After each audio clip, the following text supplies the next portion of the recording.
'Tis the season, everybody. I think we put a lot of pressure on ourselves to make other people happy, which is a beautiful thing. The sentiment around it's about the giving and not receiving is beautiful. I personally, and I'm not just saying this, I do get more joy out of getting something for somebody else and seeing their reaction, which is slightly narcissistic, but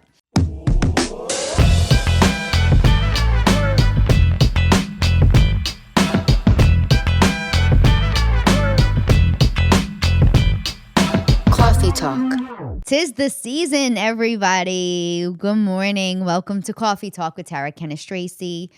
I'm very Christmassy. Am I allowed to say that right now? I have red nail polish and a green sweater on if you're listening to this. I have my pajama pants on because it's early. And I have my Coffee Talk mug. Hope you guys had a great weekend. It is officially December. And we are in Christmas season for those who believe. Either way, it's the holidays. It's crazy. We know what it's like between the traffic, the shopping, the making plans, the traveling. So I wanted to talk to you guys about gifts because boy, have they changed since I've aged. I do a joke about Santa Claus being a woman because she has to buy all the presents. And so the joke continues, and I say things like she can never lose the weight in her midsection. All she does is call out hoes, ho, ho, ho. And she's definitely a woman because she watches her husband when he sleeps. But presents is the biggest one. Gifts is the biggest part of that sentiment, and it's because it causes so much stress. For all of us, whether it's the latest Xbox parents are trying to get their kids or what to get your spouse after being married 20 years. I won't mention that one year I got socks and I was only married 3 years. But I'll say why I got socks. That's a little bit of a joke, but a little bit not. I think we put a lot of pressure on ourselves to make other people happy, which is a beautiful thing. And I think the sentiment around it's about the giving and not receiving is beautiful. I personally, and I'm not just saying this, I do get more joy out of getting something for somebody else and seeing their reaction, which is slightly narcissistic. But I've been a champion of since now my nieces and nephews were kids where I was like, I'm not getting them any more toys. I'm not getting them one more non-memorable gift. I don't care how old they are. So they were young, and I remember I would get them tickets to a Broadway show or tickets to a Knicks game or something that was a total experience that I could do with the kids, that we were going to take pictures and spend time and really remember it more than the latest new toy that eventually was going to be not played with in 2 months.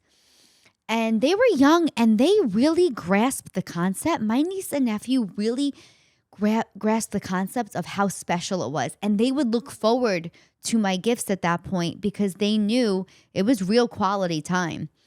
And I started doing that maybe 10 years ago. And I realized it's just, listen, they have to be within a budget at times, of course. But for bigger gifts or for certain things, I prefer time with people. At this point in my life, even for my birthday, I tell my friends, don't buy me anything.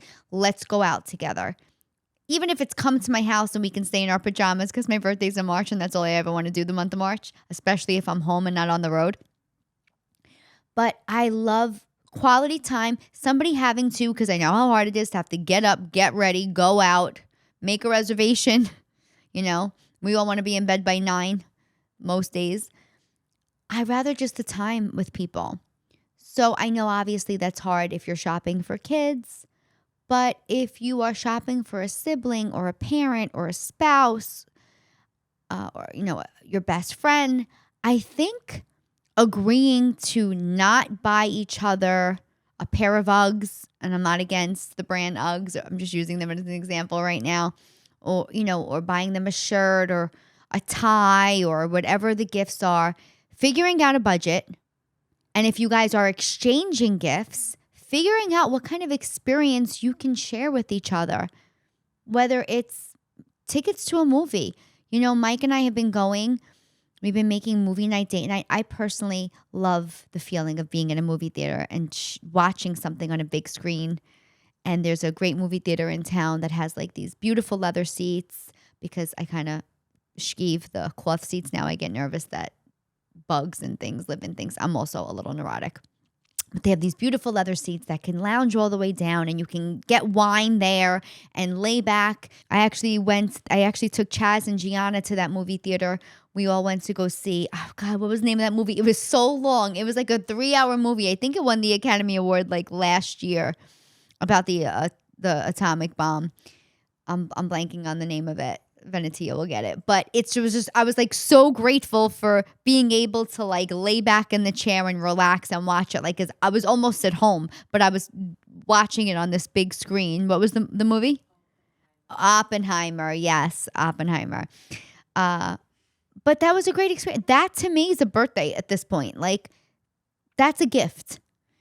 Mike and I stopped doing gifts throughout the year, which is why I literally got socks in my stocking for Christmas one year, because we were going on vacation, and it was a vacation that was going to equate a birthday gift and a holiday gift. So, like I said, that's a grand gift, right? That's a big one, but they don't have to be. And of course, you have to buy the tangible gifts for the kids that do want the latest thing. What I'm saying is 2 toys compared to 11 is a big difference. And telling other people what to get kids, could be hard. Maybe putting together a small Amazon list. I remember when my friends' kids were young, they would be like, oh, just put into their college fund. They're not going to know anything. They're not going to know the difference anyway. And I would be like, no, I want to get them this cute outfit or this.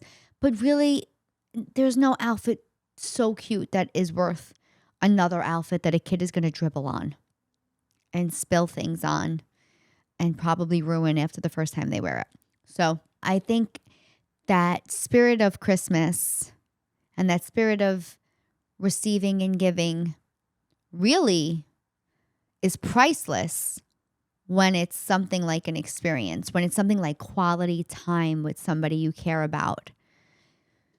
And I think that doesn't have to just be around the holidays. I think I personally do. I get so caught up with work that I don't take any downtime. Like, I am so lucky to have friends that will just come to comedy shows like for the last decade, because I never wanted to take a night off, or I always, had to work towards the next goal.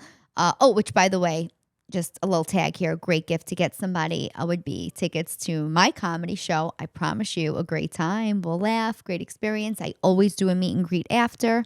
So that's a nice gift.